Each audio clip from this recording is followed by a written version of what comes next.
ఈరోజు సింగరేణిలో ముఖ్యంగా సింగరేణి యాజమాన్యం పూర్తిగా ఏ ప్రభుత్వం వస్తే ఆ ప్రభుత్వం చెప్పినట్టు వినే పరిస్థితికి వచ్చేసింది. గతంలో సింగరేణి యాజమాన్యానికంటూ ఒక పద్ధతి పాలసీ పెట్టుకొని వారి అడ్మినిస్ట్రేషన్ వాళ్ళే చేసుకుంటోళ్ళు. కేవలం దీనికి రాజకీయంగా రావాల్సిన ఏమైనా ఇబ్బందులు ఉంటే వాళ్ళతో మాట్లాడుకుంటోళ్ళు చైర్మన్ లాంటి వాళ్ళు తప్ప మిగతాది కాదు. కానీ ఈరోజు ఉన్న పరిస్థితి ఏంటంటే వాళ్ళ అండదండలతోని ఈరోజు జేఎంగా లేకపోతే పోస్టింగులు తెచ్చుకొని చేస్తూ ఉన్నారు. కాబట్టి కింది నుండి పైదాకా రాజకీయ నాయకులను ఈ సింగరేణిలో చొప్పించడం జరిగింది.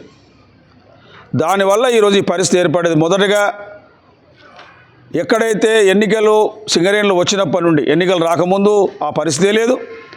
సింగరేణిలో ఎన్నికలు 98 వచ్చినప్పటి నుండి 4 సార్లు ఎన్నికలు జరిగితే 4 సార్లు కేవలం మేనేజ్మెంట్ సింగరేణి మాత్రమే మాట్లాడుకున్నారు.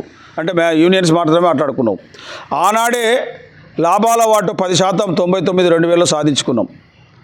కానీ ఎప్పుడైతే మన తెలంగాణ తెచ్చుకున్న తర్వాత ముఖ్యంగా అప్పటి నుండి రాజకీయ జోక్యం ఎక్కువైంది. మొదటిగా తాడిచెర్ల 1 ప్రధానంగా టీఆర్ఎస్ హయాంలో ప్రైవేట్ వాళ్ళకు పోయింది. అదేవిధంగా కోయగూడెం 3, సత్తుపల్లి 3 వాళ్ళ హయాంలో వాళ్ళకు సంబంధించిన వాళ్ళకే ఆ 2 బ్లాకులు కట్టబెట్టడం. అదేవిధంగా మిగతా అన్ని విషయాల్లో కార్మిక వ్యతిరేక చర్యలు చేపట్టడం వల్ల రాష్ట్ర ఏదైతే ఎన్నికల్లో 11 ఏరియాలకు సంబంధించిన నియోజకవర్గాల్లో కార్మిక వర్గం ఆ యొక్క టీఆర్ఎస్ పార్టీని ఓడించడం జరిగింది.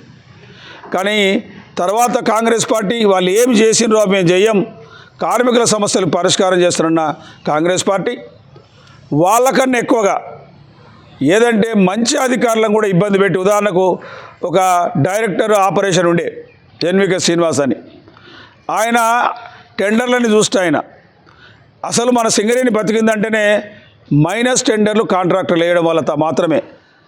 కానీ ఆయన ఉన్నప్పుడు కొంత రాజకీయ ఒత్తిడి జరిగితే ఆయన ఒప్పుకోలే. అంటే ఆయన ఒప్పుకుంటే 500 కోట్ల రూపాయలు ఈ సింగరేణి నష్టం వస్తుంది.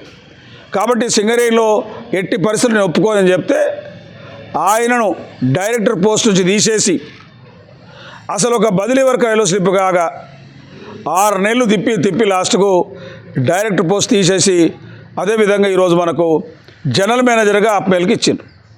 అంటే అట్లా అధికారులు వినపోతే భయపెట్టించి ఈరోజు ఈ ప్రభుత్వం వచ్చిన తర్వాత చేస్తూ ఉన్నారు. ఈరోజు ఒకటే కాదు, ఈరోజు మాట్లాడుకోవాల్సింది ఏది మాట్లాడినా ఏది అడిగినా ప్రభుత్వం పేరు చెప్తా ఉన్నారు సింగరేణి అధికారులు. అంటే వాళ్ళకంటూ ఒక ప్రత్యేకమైన పాలసీ లేదు. ఉదాహరణకు మన దగ్గర చాలా సంఘాలు ఉన్నాయి. చాలా సంఘాలకు సంబంధించి ఈరోజు ఐఎన్టీసీ మిత్రులు ముఖ్యంగా జనకప్రసాద్ గారు కూడా ఇందులో ఒక రిప్రజెంట్ స్టేటస్లో ఉన్నాడు. వారు ఒక మినిమం వేజ్ బోర్డుకు సంబంధించిన అధ్యక్షులు, అంటే చైర్మన్. ఆయన చేతిలో కాంట్రాక్ట్ కార్మికులకు సంబంధించి రాష్ట్రంలో ఉన్న కాంట్రాక్ట్ కార్మికులు, అవుట్సోర్సింగ్ కార్మికుల వేతనాలు పెంచే పూర్తి బాధ్యత అధికారం ఆయనకున్నది.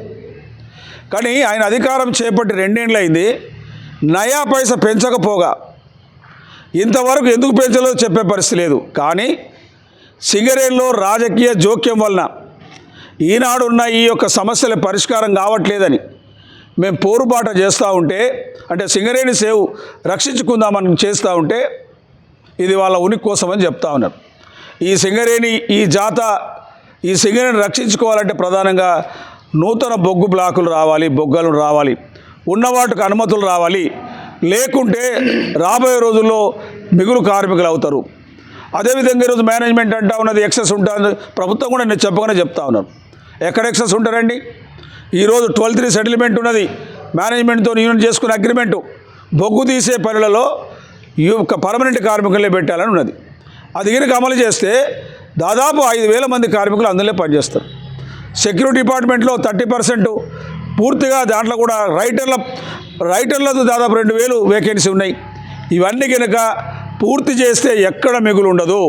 కేవలం బూచి చూపెట్టి సింగరేణి ఈరోజు ఒక మెడికల్ బోర్డును దాన్ని ఒక పక్కకు పంపించే ప్రయత్నంలో భాగంగానే కాంగ్రెస్ పార్టీ చేస్తూ ఉంది. దానికి భారీ మూల్యం ఈ ప్రభుత్వం చెల్లించుకోవాల్సి వస్తుందని హెచ్చరిస్తూ ఉన్నాం.